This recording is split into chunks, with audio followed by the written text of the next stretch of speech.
கொண்டிருக்கிறோம். ஆவியானவர் ஒரு வேதனையோடு குமுறலோடு சொல்லுகிற காரியம் என்னன்னா, இன்னைக்கு என் ஜனங்கள் ஆசீர்வாதத்தை தேடி போய் கொண்டிருக்கிறார்கள். என் ஜனங்கள் தீர்க்கதரிசிகளை நோக்கி போய் கொண்டிருக்கிறார்கள்.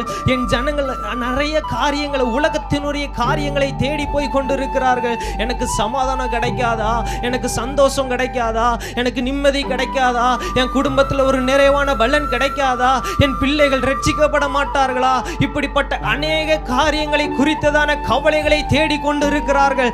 ஆனால் இயேசு கிறிஸ்து இன்னைக்கு நம்மோடு பேசுகிற காரியம் என்னவென்றால், என் சமூகத்தை நித்தமும் தேடுங்கள்.